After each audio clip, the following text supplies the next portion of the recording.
Welcome to Twisted Tales, where the shadows speak, and the stories will haunt you long after the lights go out.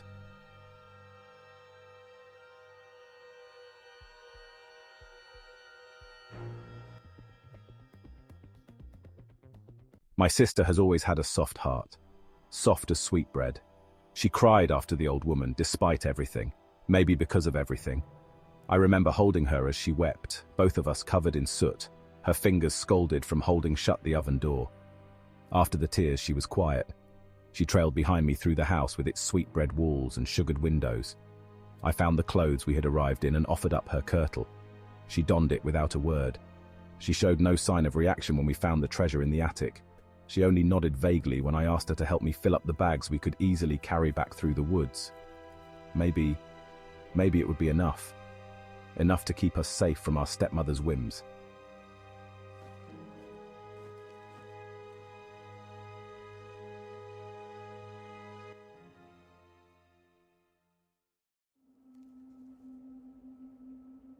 I do not want to go back there. I do not want to go back to them. Nor do I. But where else can we go? Fine, you are right. Wait 1 minute. There may be something left in the kitchen. The kitchen? Yes. She did not think I paid attention, but I did. I know which of her potions might be useful. If nothing else, we can sell them when we get back.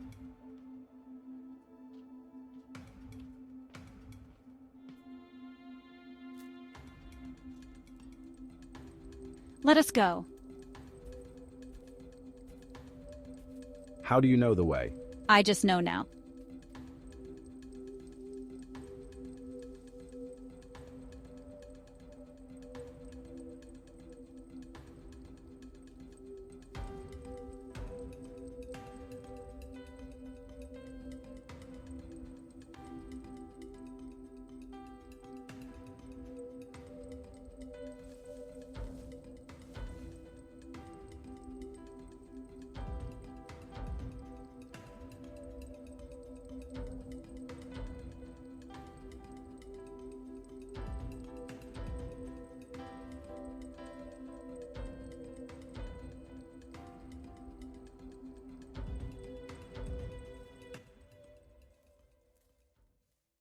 When the trees parted to reveal our father's house, she froze.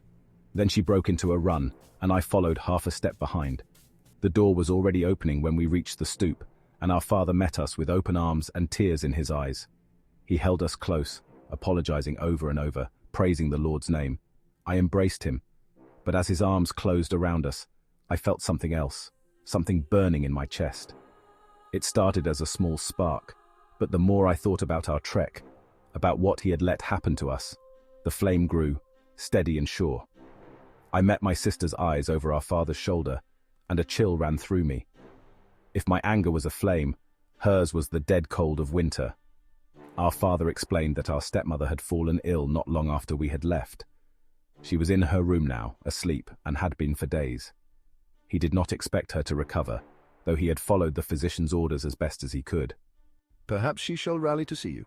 When neither of us responded, he sighed and ran a hand through his thick beard. There was more grey in it now than I remembered. I know you must be angry with me, with us, that I could lose track of you so easily. It is an unforgivable failing in a father. Lost? My sister's voice cut through the room like a knife, sharp and cold. Our father looked startled. We were lost? Our father stared back wide-eyed, and for a long moment there was only silence. Lost. I dropped my eyes, unable to keep looking at him. My sister didn't. We will go see her then.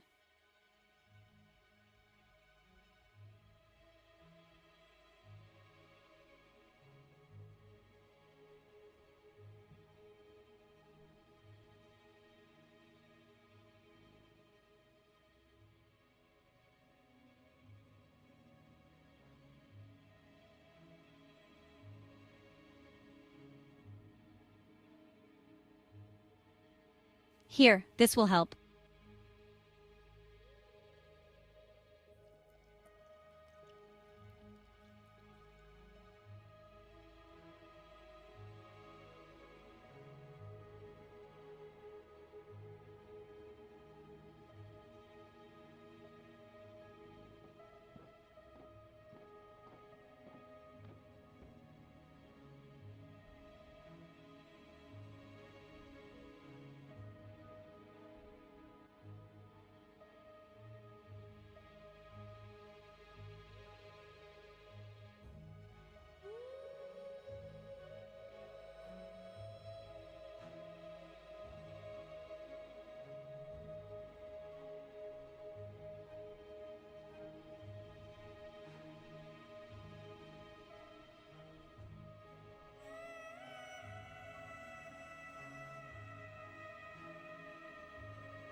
Within a day, our stepmother was awake, lively, though shocked by our return.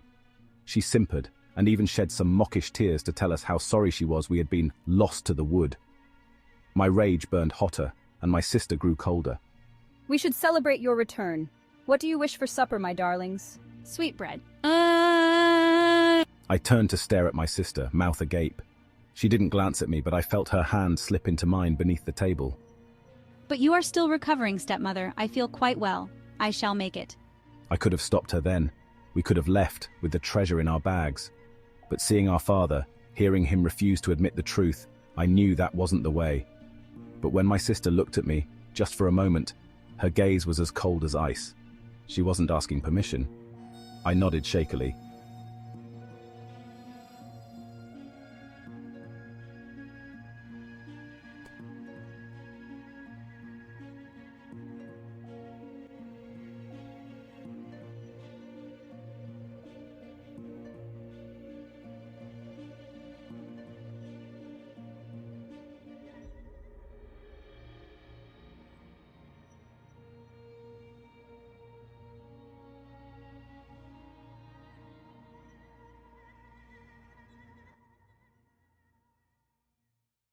Our stepmother exclaimed what a good, kind girl my sister was as she moved to the kitchen.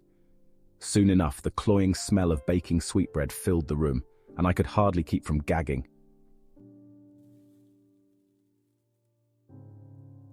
We can always get more at the market now.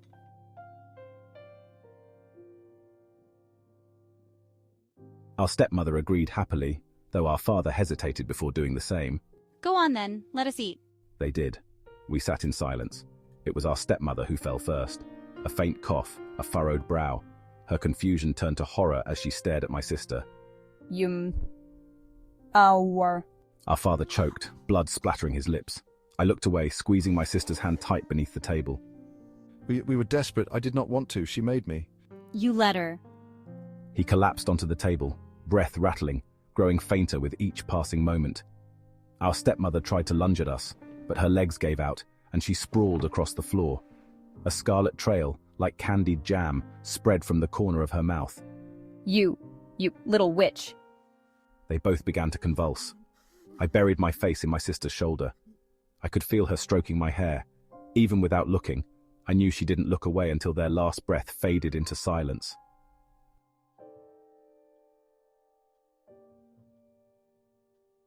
Then she simply stood, her hand still in mine. We gathered our bags, still unpacked by the door, and stepped out into the cool evening.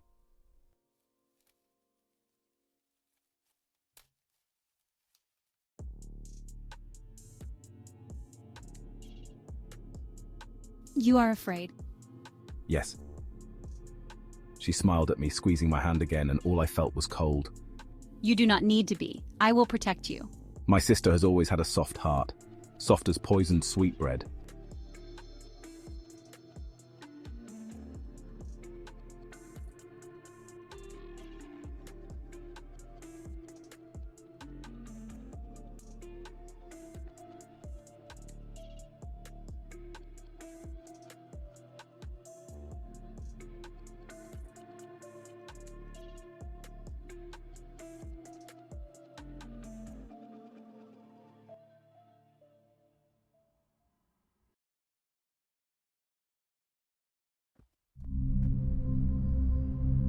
Walking down the long winding road, a lonely sad girl saw the snow.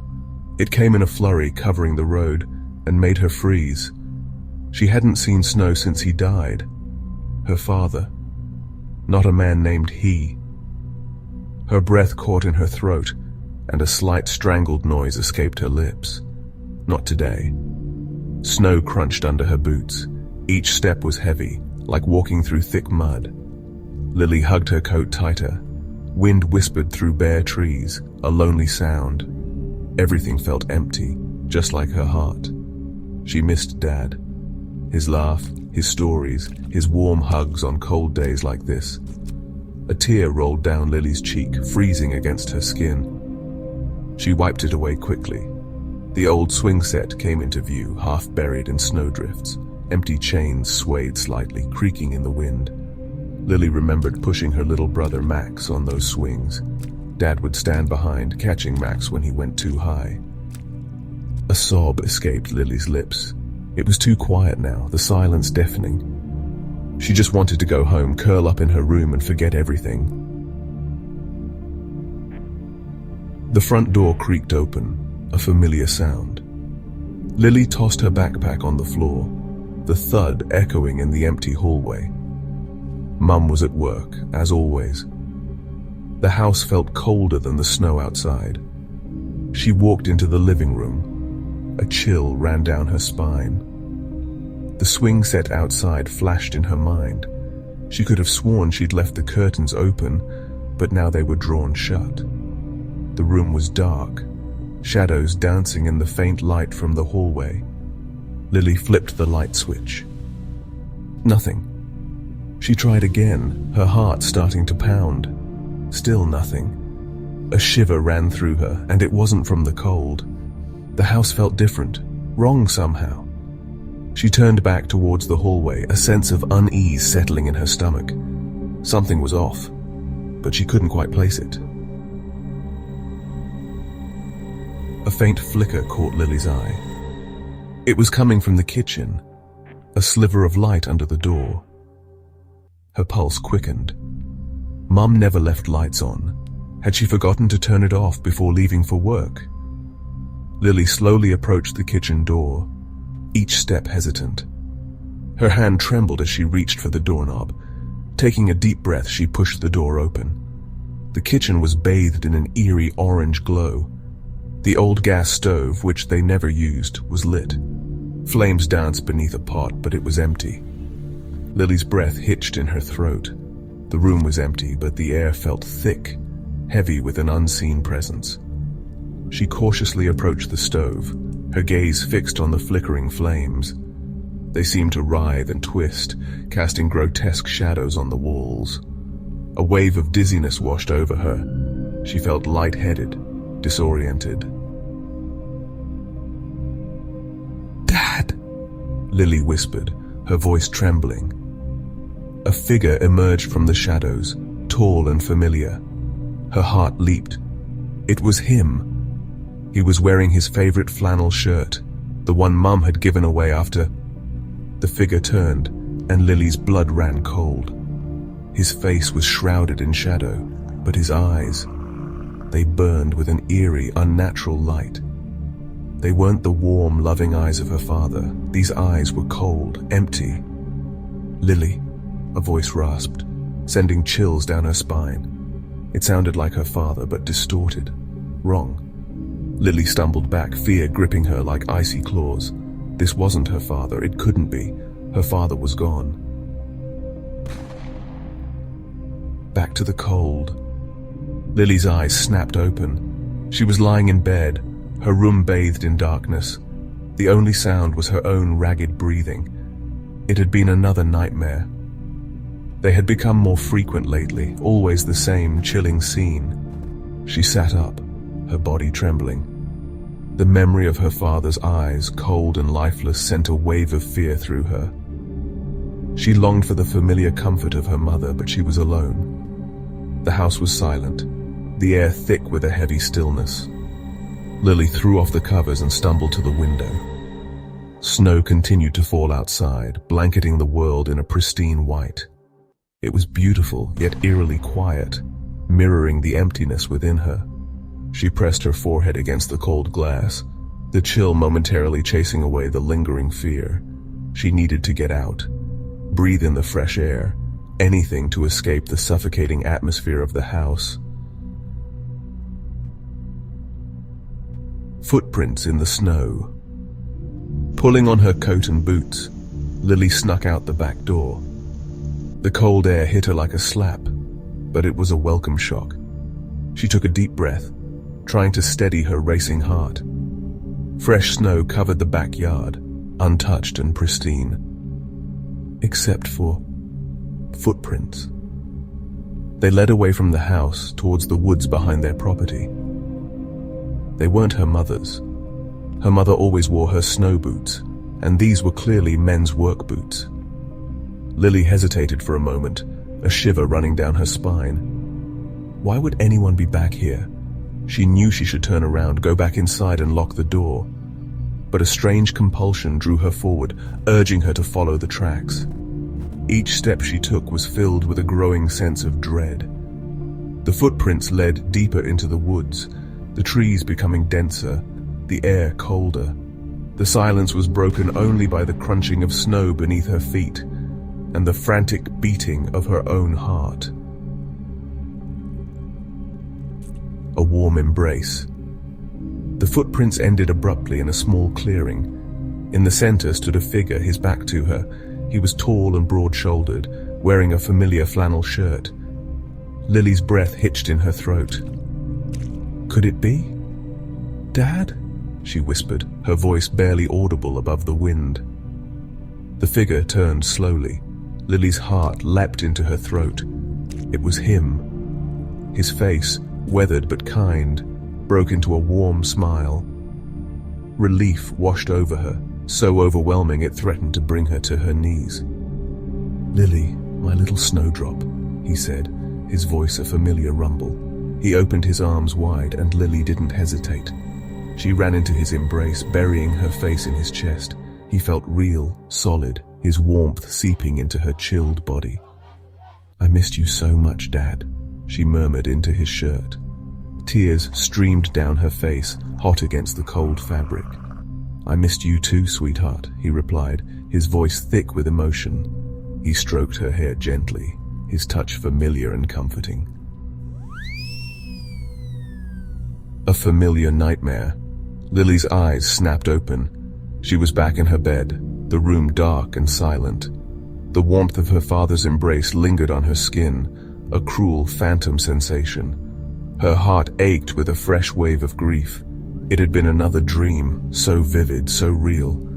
She sat up, burying her face in her hands. The line between dreams and reality felt blurred, as if her subconscious refused to accept the truth. She just wanted to see him again, to feel his presence, even if it was only an illusion. A cold draft seeped in from under the door, sending a shiver down her spine. Lily glanced towards the window. It was still dark outside, the storm raging on, but something was different.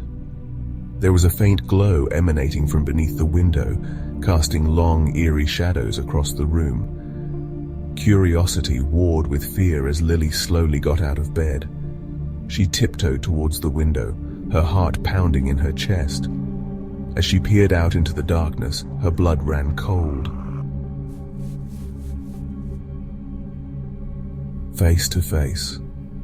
Two figures stood in the backyard, illuminated by the faint glow of the moon. They were tall and skeletal, their bodies shrouded in a tattered white cloth that billowed in the wind like ghostly shrouds. Their faces were obscured by the darkness, but Lily could sense their hollow eyes fixed upon her, filled with a chilling emptiness. One of the figures raised a skeletal hand, its bony finger pointing directly at her. A silent scream caught in Lily's throat.